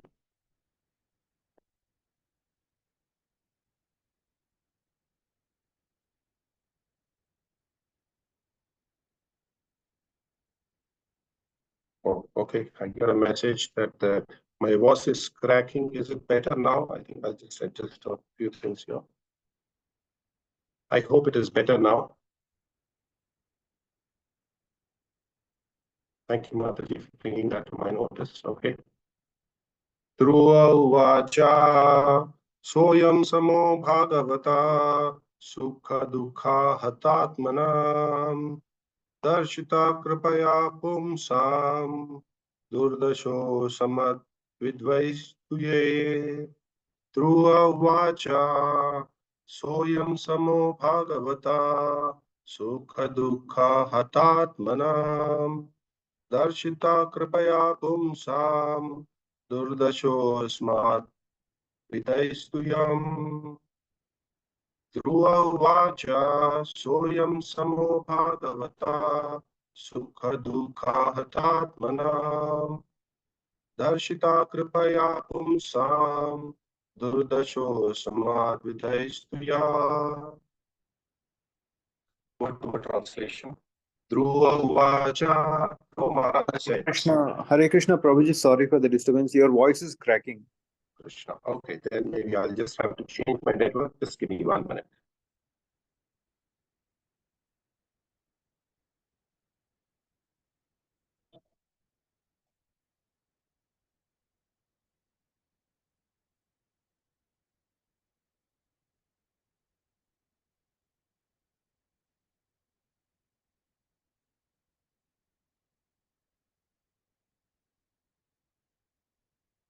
Just give me 1 second. I'm changing my network.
I hope my voice is better now. If somebody can confirm, Prabhu's or Mataji's. It was still cracking, Prabhuji. Can you speak again little? Okay. Word to word translation. Dhruva vacha. Dhruva Maharaj said, Saha, that I am this. Is it better now? Yes, It's better than better, before. Prabhuji. Okay. So we'll continue. I'm sorry for that interruption, but let's continue the discussion from Śrīmad Bhagavatam. Word to word translation to the 35th sloka of 8th chapter, 4th canto of Śrīmad Bhagavatam. Dhruva vacha, Dhruva Maharaj said, Saha, that I am this, Sama, equilibrium of mind, Bhagavata, by your lordships, Sukha, Dukha, happiness and miseries, Hatatmanam, those who are affected, Darshita, shown, Kripaya, by mercy, Pumsam, of the people, Duradarshaha, very difficult to perceive, Asat Vidaiha, by persons like you, but, yeah, whatever you have said, Translation and purport by His Divine Grace, A.C. Bhaktisiddhanta Swami Śrī Prabhupada. Jai Śrī Prabhupada. Translation: Dhruva Maharaj said, "My dear Lord Naraji, for a person whose heart is disturbed by the material conditions of happiness and distress, whatever you have so kindly explained for attainment of peace of mind is certainly a very good instructions. But as far as I am concerned, I am covered by ignorance, and this kind of philosophy does not touch my heart." Purport: there are various classes of men. One class is called akamis, referring to those who have no material desire. Desire must exist, either material or spiritual. Material desire arises when one wants to satisfy one's personal senses. One who is ready to sacrifice anything to satisfy the Supreme Personality of Godhead can be said to have spiritual desire. Dhruva did not accept the instructions given by the great saint Narada because he thought himself unfit for such instructions, which prohibited all material desires. It is not a fact, however, that those who have material desires are prohibited from worshipping the Supreme Personality of Godhead. This is the essential instructions from the life of Dhruva. He frankly admitted that his heart was full of material desire. He was very much afflicted by the cruel words of his stepmother, whereas those who are spiritually advanced do not care about anyone's condemnation or adoration. In Bhagavad Gita, it is said that the person who are actually advanced in spiritual life do not care for the dual behavior of this material world. But Dhruva Maharaj frankly admitted that he was not beyond the affliction of material distress and happiness. He was confident that the instructions given by Narada was valuable, yet he could not accept it. The questions raised here is whether or not a person afflicted by material nature is fit to worship the Supreme Personality of Godhead. The answer is that everyone is fit to worship him, even if one has many material desires to fulfill. He should take to Krishna consciousness and worship the Supreme Lord Krishna, who is so merciful that he fulfills everyone's desire. Through the narration, it will become very clear that no one is barred from worshipping the Supreme Personality of Godhead, even if one has so many material desires. Thus ends the Bhaktisiddhanta purport to Canto 4 of Srimad Bhagavatam, chapter 8. And the verse that we are discussing today is 35. Om Tat Sat Om Jnana Timirandasya Jnananjana Shalakaya Chakshurmilitam Yena Tasmai Shri Gurave Namah. Shri Chaitanya Manobhishtam Sthapitam Yena Bhutale Swayam Rupa Kadamayam Tadati Swapadantikam Vandeham Shri Guru Shri Uta Padakamalam Shri Guru Vaishnavamscha Shri Rupam Sadhujatam Sahagana Raghunatham Tam Sajivam Sadvaitam Savadutam Parijana Saitam Krishna Chaitanya Devam Shri Radha Krishna Padhan Sahagana Lila Shri Vishakhavitamscha He Krishna Karuna Sindhu Dinabandhu Jagatpate Gopesha Gopika Kanta Radha Kanta Namostute Kanchana Gaurangi Radhe Vrindavaneshwari Vishabhanu Sute Devi Pranamami Haripriye Vancha Kalpatarobhyascha Kripa Sindhubhyeva cha Pranam Pavanebhyo Vaishnavebhyo Namo Namah. Namo Vishnupadaya Krishna Prestaya Bhutale Srimate Bhaktivedanta Swamiti Namine Namaste Saraswati Deve Gauravani Pracharine Nirvishesha Shunyavadi Paschatya Deshvatarine Jaya Shri Krishna Chaitanya Prabhu Nityananda Shri Advaita Gadadhara Srivasadi Gaurabhakta Vrinda Hare Krishna Krishna Krishna Hare Hare Hare Rama Rama Rama Hare Hare. We welcome all the devotees to this wonderful discussion which is happening here between Narada Muni and Dhruva Maharaj. Dhruva Maharaj is perplexed and he's asking questions. And it's very important that we understand this conversation. And Dhruva Maharaj is putting himself into the condition of a materialistic person, or a person who's in this material world who cannot really understand it, especially when one is afflicted by the Katu Shabda or harsh words of his stepmother.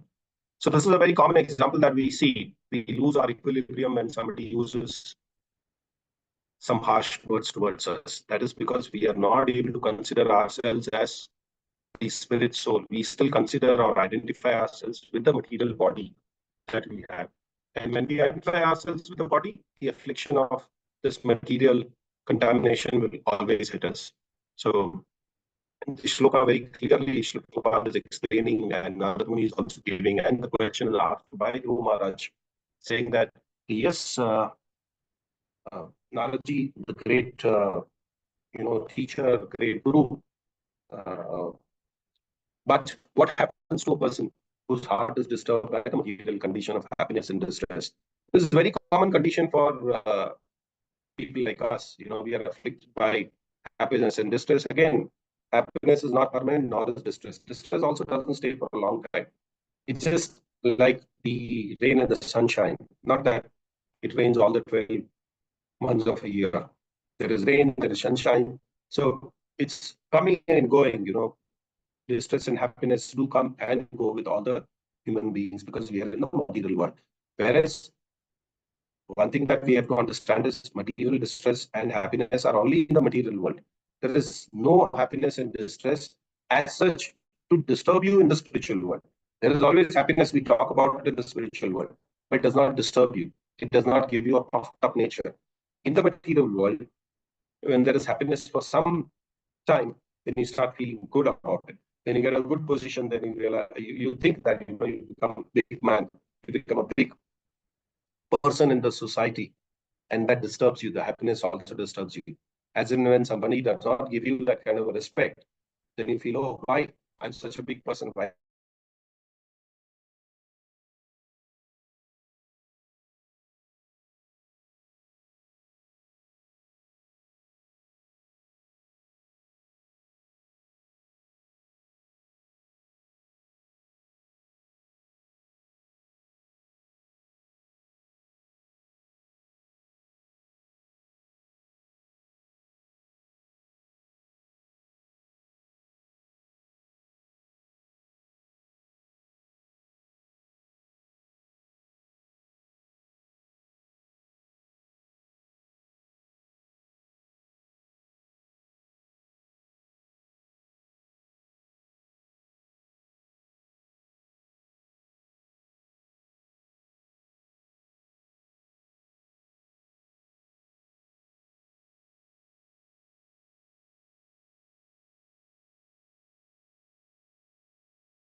Hare Krishna, please wait. Prabhuji will be back.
I'm sorry for this interruption. I think there has been unstable connection at my end.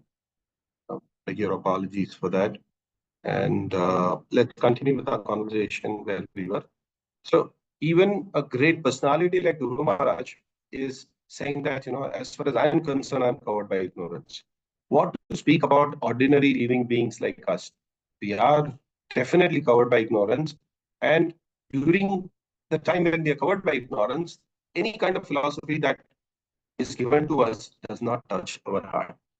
So that is the reason whenever we are meeting new devotees, we don't really give them the Jnana of Srimad Bhagavatam immediately. We tell them to start chanting. We tell them to start visiting the temple. We tell them to start attending some of these programs of Kirtan. Slowly, it is possible for us to get them into the spiritual path. But then initially, if you start giving them philosophy, nothing will touch their heart because they always feel that this kind of philosophy does not touch anybody's heart. So here, going forward, Śrī Prabhupada very nicely explains that there are very classes of men, and one class is called Akamis. And these Akamis have no material desire at all. But Śrī Prabhupada said desires are must, and they exist also with everybody. And there is no possibility that there is no material or spiritual desire. That human beings will have material as well as spiritual desires. Material desires actually arise when one wants to satisfy one's personal sense. So if I want to satisfy my tongue, that is a material desire. But if I want to satisfy Krishna and honor that Prashadam, then it's a spiritual desire. So Śrīla Prabhupada many times uses this word called dovetailing our activities, dovetailing our work, dovetailing our desires. So when you dovetail the desires, it doesn't remain as your own desire. It becomes the desire of the Lord. It actually becomes a spiritual desire.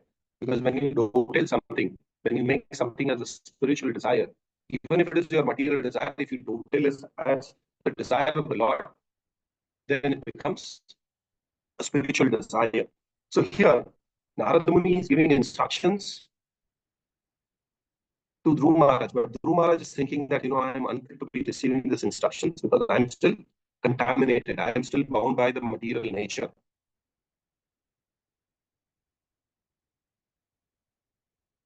And also we realize that, those who are actually having the material desires are not prohibited from worshipping the Supreme Personality of Godhead. Once we start worshipping, as I gave you the example, saying that we don't start and give them the highest philosophy of Srimad Bhagavatam right on day one. We tell them to chant one round of Hare Krishna. We tell them to eat prashadam, which is very, relishing. We also tell them to have the darshan of the deities. We also involve them in the kirtan, in the bhajan, in the artis, and then slowly start giving them this knowledge of spiritual life, or slowly start giving them the knowledge of the Shastras. So this is very essential that, anybody in this material world can be given the knowledge of spiritual life, or worshipping the Supreme Personality of Godhead. And Dhruva Maharaj himself, being such a great devotee, admits that his heart was full of material desires. What was the desire of Dhruva Maharaj? He wanted to have a bigger kingdom than his own father. Yeah, because his mother, who gave him some harsh words of saying that you should have been born from my womb if you wanted to sit on the lap of your father, which is very harsh for a boy, saying that why there is differentiation. My father is the same. Yeah, I may have multiple mothers, and that's what was practiced in the previous yugas, where the king would marry multiple ladies, and he would have multiple queens, which was pretty acceptable. So he feels that I've been born from the same father, then why do I not have the same position of becoming or sitting on my father's lap? And he was very much afflicted by the cruel words which his mother used, the stepmother. And here it also says that who are spiritually advanced, they do not care about anybody's condemnation or anybody's appreciation. Yeah, there's a scene in our acharyas also many times. We see that they are condemned, but they don't feel bad about it. Or even if they are appreciated, they don't take the credit for themselves. They say, okay, this is because of my guru's mercy, or this is Krishna's mercy. Yeah, person who are actually advanced in spiritual life do not care for the dual behavior. This dual behavior is either appreciation or condemnation in the material world. But Dhruva Maharaj accepts that he is not above that level. So he's still afflicted by the material distress and happiness. And he was confident that the instructions given by Narada were great. He accepts it, saying that yes, whatever you're speaking really makes sense for me. It is what it is. It is a fact of life. But I still can't accept it because a person who's afflicted by the material desire is not fit to worship the Supreme Personality of Godhead. But then Narad Muni gives him an answer saying that everyone is fit to worship. Even if one has many material desires to fulfill, he should take Krishna consciousness and worship the Supreme Lord, who is so merciful that he fulfills everybody's desires. And we see many times that when we are taking up the Krishna consciousness, slowly even our material desires start fulfilling. That's one path which the Lord makes it very clear for us, or He makes it very smooth for us to follow, so that we don't go away from the spiritual path. And slowly over a period of time, Krishna makes an arrangement for us to follow only the spiritual path. Most of our devotees who see initially started very humbly. They came to the temple with a desire, and especially material desire, saying that I would like to become this, I would like to do this. And slowly Krishna starts interacting with them and starts fulfilling their material desires along with spiritual desires as well. And when the spiritual desires also start getting fulfilled, he feels elated. He feels happy about it and starts worshipping more. And as he starts worshipping more, starts dedicating more time, he becomes more and more engrossed, more and more involved into the spiritual life. And over a period of time, his material desires come down and spiritual desires. Yeah. Through this, discussion that Dhruva Maharaj and Narad Muni is having, it is very clear that no one is barred from worshipping the Supreme Personality of Godhead, even if he has the material desires. So Dhruva Maharaj, when he started off, his desire was not to see the Supreme Personality Godhead for worshipping. He wanted a kingdom which was much bigger. Mother Suniti said, if you want a bigger kingdom than your father's kingdom, then go to the forest, worship Lord Vishnu. And if Lord Vishnu is happy with you, he will give you bigger kingdom than your father has. You will become a bigger king than your father. So it is only that desire which kept Dhruva Maharaj, the material desire which kept going with him, that I want a bigger kingdom than my father. How can my father be bigger than me? I want to show my stepmother that I can also become a king.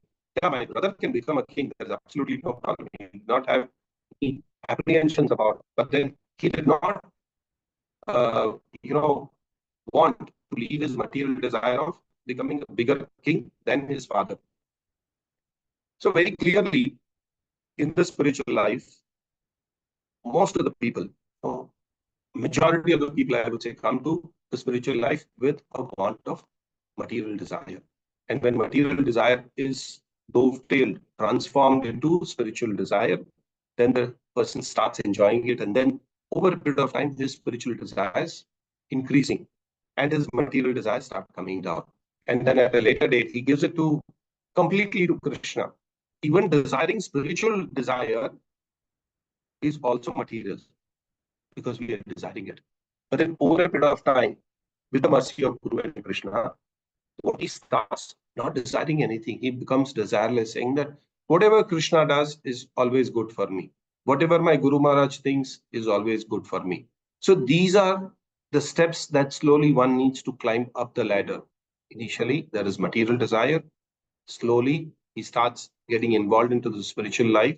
And when you start getting involved into the spiritual life, spiritual desires also come in. And once we start getting the spiritual desires, our material desires start diminishing and spiritual desires start increasing. And that's how is the progression as far as spiritual life is concerned.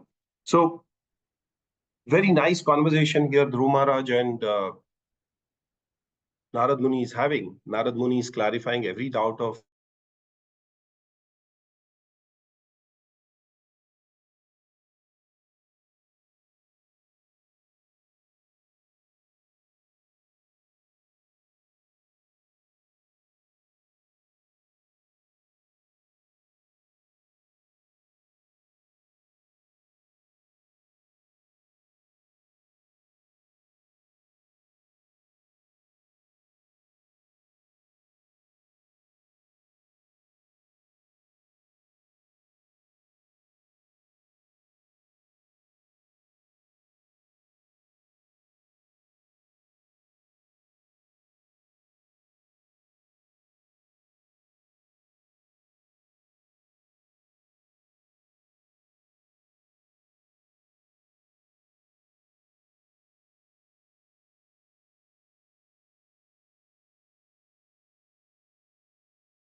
My apologies. I think there has been an intermittent, disturbance in the network today. I seek apologies of all of you, and then let's move ahead and head with it. So here Narad Muni is very clearly clarifying, saying that, not necessary that human nature is supposed to have the material desires, and we are all bound by the material nature. And when we have the material desire, over a period of time, we start dovetailing ourselves into the spiritual desires. And once the spiritual desires start increasing, the material desires start coming down. So one did not really think that, there are many times that people think, or people talk about it when we tell them that, why don't you chant the Hare Krishna Mahamantra? 16 rounds we have been chanting, and you should also take up to chanting. And they say, no. Even if I chant one mantra, it should be with full concentration. It cannot be without any concentration. So that's not good. So they say quality is more important than quantity. But in spiritual life, we've seen that, quantity over a period of time improves the quality. So devotees start chanting their rounds. They chant one round. Over a period of time, they increase to 4 rounds. Even if, we should make efforts to ensure that, the quality of chanting that we perform is of the greatest, quality. But then sometimes our mind starts wavering. That does not mean that you should leave your beads bag aside, because we are all in the material world. We are afflicted by the material nature, and we will not be able to give it up completely. So devotees should continue to chant their rounds and not feel about it, but focusing on So there are various ways that we can improve our chanting. One is by focusing on hearing what we are speaking, what we are chanting. That will give us. So speaking and hearing, both of them put together, will give you that kind of an additional, intervention onto it, saying that, yes, I will improve my chanting. The second option that we get is that if you keep photo of their lordships in front of you, then you can improve your chanting. Your disturbance will go away. You can even keep the Hare Krishna Mahamantra in front of you and read it from the Hare Krishna Mahamantra, and then, focus on that. That can improve your chanting. It is also, I've heard it from some of our senior devotees, that, before we start our chanting in the morning, we should read Srimad Bhagavatam. And if you read Srimad Bhagavatam in the morning, just before you start your day or before you start your chanting, it will also help you increase or improve your chanting and focusing on the holy name of the Lord. So these are all things. That doesn't mean that, a devotee leaves away his requirement, saying that, no, I cannot chant because I'm not able to focus. I'm not able to hear the Hare Krishna Mahamantra. My quality is not good. My mind is wandering everywhere else. No, that's not required. So one needs to practice the spiritual life, and slowly, over a period of time, his material desires his material contamination will start clearing from the heart.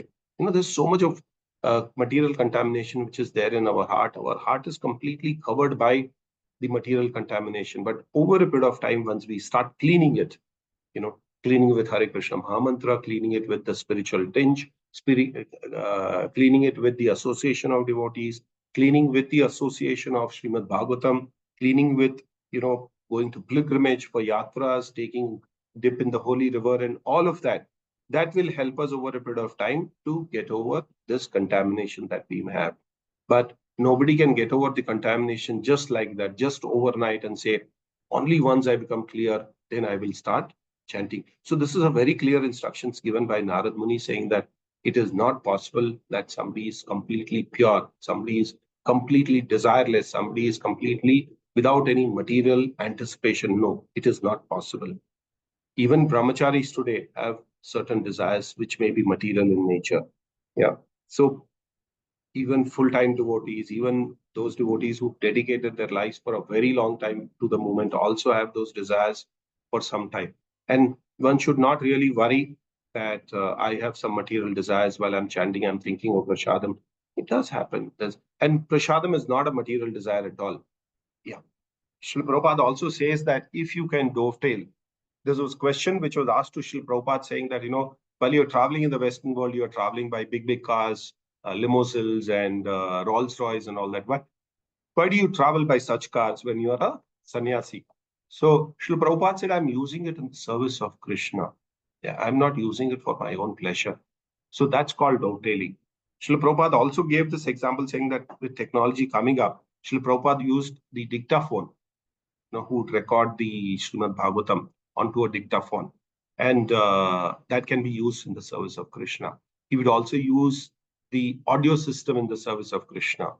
Today, we are also using this technology, like we are now connected on a Zoom call and it is also beeped on YouTube. So this is technological advancement, but then we are not using the YouTube to watch some of those, movies or some of those shorts or whatever, small, films, clips that we get. We are using this technology for preaching the holy name. So spiritual platform can be built on material platform also. It does not mean that you cannot use your spiritual activities to, grow further. You will always grow with a little small gaps and building blocks that we construct on the spiritual life. So material desires will continue. There is absolutely no doubt that it will completely reduce and then only you can start spiritual practice. So please continue with whatever level of spiritual life that you have. But one desire has to be there, saying that I need to practice spiritual life higher, higher, and higher.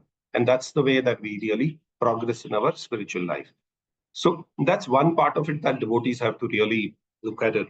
And starting today, today is Ekadashi, so we request all the devotees to fast from grains. It's a very auspicious Ekadashi. After 4 months, today is the day when the Lord is waking up.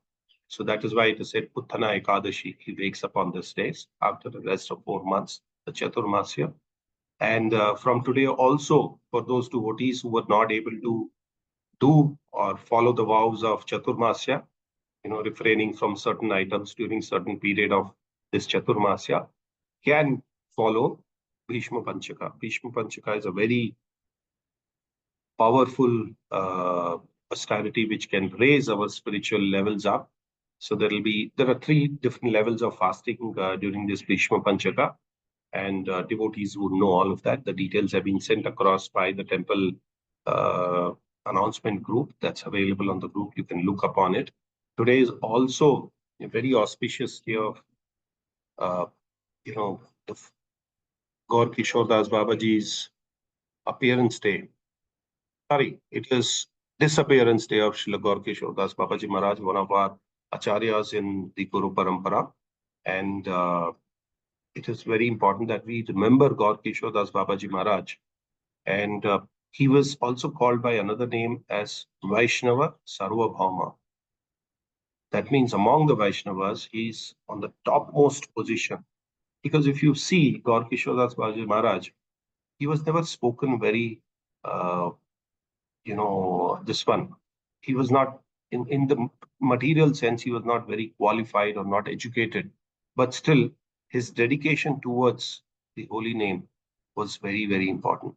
And if we really give the Shreya or the credit of finding the birthplace of Sri Chaitanya Mahaprabhu, it actually goes to Srila Gaur Kishore Das Babaji Maharaj.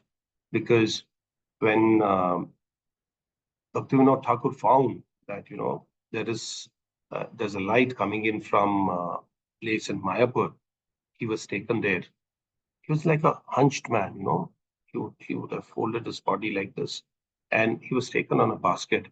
The moment he was brought to the place where Chaitanya Mahaprabhu's birthplace, which is in Sridham Mayapur Navdeep, he just jumped out of the basket and started dancing. So that's the power of this Vaishnava. And that's why he's called the Vaishnava Sarvabhauma, Jagannath Das Babaji Maharaj. Sorry, I made that mistake. Gaur Kishore Das Babaji Maharaj, not Jagannath Das Babaji Maharaj. Gaur Kishore Das Babaji Maharaj. So we will end the class here. Unfortunately, today we had too many interruptions with the network. Wishing all the devotees a wonderful Ekadashi and wishing you a wonderful Bhishma Panchaka fasting. All the very best to all the devotees. Thank you very much for your patient hearing. Grantha Srimad Bhagavatam ki jai, Shri Prabhupada ki jai. Pitai Gaur Premanande, Hari Hari Bol. We've lent the session here because we are running out of the time. Thank you very much.